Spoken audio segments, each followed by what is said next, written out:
देश बहुत भावपूर्ण तरीके से राजीव गांधी जी को याद कर रहा है और उनके जन्मदिन है, खुशी भी है, मगर वो हमारे बीच में नहीं है। एक अभाव भी है, उनका मन में कहीं खटकता है कि वो होते तो आज भारत का स्वरूप कुछ और ही होता, और विशाल और महान भारत होता, क्योंकि वो उन्होंने एक नई दृष्टि दी, एक आधुनिक दृष्टि दी भारत को, जिसको हम कहते हैं आईटी, इंफॉर्मेशन टेक्नोलॉजी। उन्होंने तकनीक से हमारा साक्षात्कार दोस्ती करवाई देश की, और हम आज तकनीकी रूप से यदि एक महाशक्ति हैं तो इसमें हाँ, ये राजीव जी के ने इसकी बुनियाद रखी। जो आज का आधुनिक आर्थिक रूप से आगे बढ़ा भारत है, उसको बढ़ाने में उनका बहुत उसकी बुनियाद उन्होंने रखी। उन्होंने शिक्षा से लेकर के हर क्षेत्र में, पंचायत उनकी अधिकारिता के क्षेत्र में, नौजवानों को अधिकारिता के क्षेत्र में, कोई क्षेत्र ऐसा नहीं था जिसमें उन्होंने क्रांतिकारी निर्णय नहीं लिए। उनका कार्यकाल बड़ा छोटा रहा, 5 साल का रहा, लेकिन उस 5 साल में उन्होंने आज का भारत जो बन पा रहा है, उस भारत को, जिसको मनमोहन सिंह जी ने,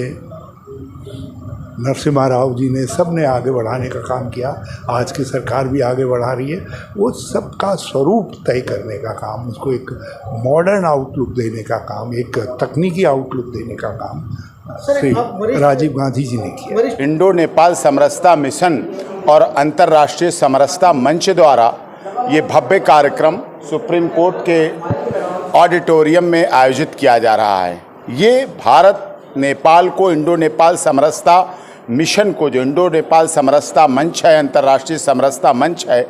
22 देशों का हमें नैतिक समर्थन मिला है। 22 देशों ने हमें अपने ध्वज दिया है, सम्मान दिए हैं, उनमें नेपाल भी है, भारत भी, और सब हमारे पड़ोसी देश हैं। इसी के तहत हम कार्य कर रहे हैं और इसी के तहत हम ग्राउंड जीरो पर काम करते हैं, इंडो नेपाल समरसता मिशन। और इसी के तहत आज राजीव रत्न समरसता अवार्ड हमारे इस देश के तमाम उन हस्तियों को दिया जा रहा है जिन्होंने ग्रामीण परिवेश में, शिक्षा के क्षेत्र में, जनता के क्षेत्र में, राजनीतिक क्षेत्र में, सामाजिक क्षेत्र में, आर्थिक क्षेत्र में, धार्मिक क्षेत्र में, सब क्षेत्रों में ऐतिहासिक काम किए हैं और इतिहास अपने को बनाया है और इन्हें सम्मान मिल रहा है। उनको सबको सम्मानित, ये पूरे देश से आई हुई प्रतिनिधि हैं, गुवाहाटी से चौपाटी, कन्याकुमारी से कश्मीर तक के प्रतिनिधि, सभी धर्म, सभी जाति, सभी क्षेत्र, सभी भाषा और संप्रदाय के लोग यहाँ आए हैं। इसीलिए इंडो नेपाल समरसता मिशन द्वारा ये आयोजन यहाँ किया गया और अभी सम्मानित किया जाएगा और इसमें राजीव रत्न समरसता अवार्ड भी सबको दिया जाएगा। भारत ने दिखा दिया,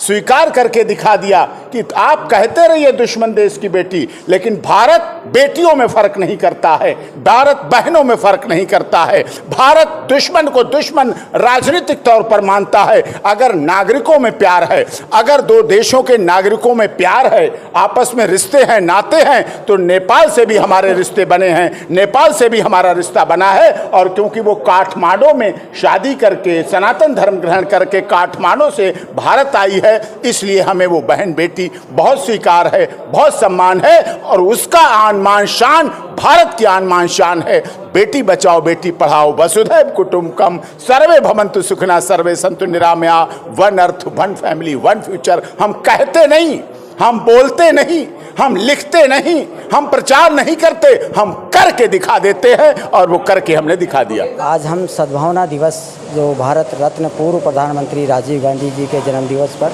हम भारत नेपाल समरसता सोशल मिशन यात्रा लेकर हम लोग यहाँ पे आए हैं और भारत के विभिन्न राज्यों, विभिन्न केंद्र शासित प्रदेशों के जो महने एवं प्रबुद्ध व्यक्ति हैं उसको हमने आमंत्रित किया है। आज सद्भावना दिवस पर हम भारत नेपाल सांस्कृतिक समन्वय सम्मेलन का आयोजन किया है। इस आयोजन में हमारे नेपाल सरकार के जो प्रथम लोकसभा स्पीकर है दमन नाथ, वो हमारे मुख्य अतिथि हैं और वहाँ की डॉक्टर शिव माया जो पूर्व प्रथम महिला लोकसभा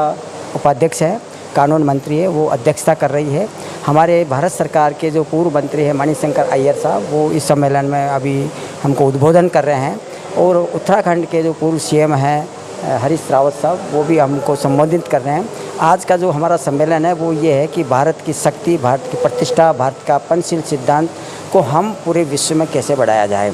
आज भारत रत्न पूर्व प्रधानमंत्री राजीव गांधी जी के जन्म दिवस पर हम लोग उनका जो व्यक्तित्व है, उनकी जो कार्य योजना है, उसको हम लोग यूएनओ तक पहुंचाने के लिए हम लोगों ने एक सम्मेलन का आयोजन किया। कुलदीप प्रसाद शर्मा एडवोकेट हूं और इंडो नेपाल समरसता में मैं सेक्रेटरी हूं और पिछले कई सालों से इस संगठन के साथ में हम लोग काम कर रहे हैं भारत नेपाल के रिश्तों को बनाने के लिए। आज मुझे उत्तराखंड के पूर्व मुख्यमंत्री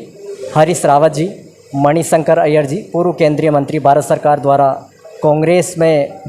लिया गया है और आने वाले समय में मैं चाहूँगा वो मुझे कोई अच्छे पद पे दें। अंतर्राष्ट्रीय समरसता मंच जो कि महावीर प्रसाद टोडी द्वारा चलाया जाता है, जो इंडो नेपाल संबंधों पर,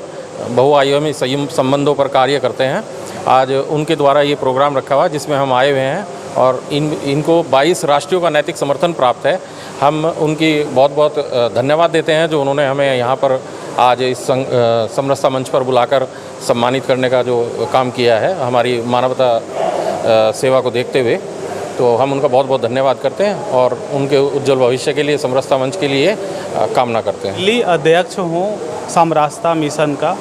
और ये जो आज का कार्यक्रम हो रहा है, सारा कार्यभार का समरसता ने, टोढ़ी जी ने, कुलदीप भाई ने और अन्य साथियों ने सारा विषय के रूप से हमारे को ही चुना है और मैं इस कार्य को पूर्ण विधि से निभाने का कार्य कर रहा हूँ।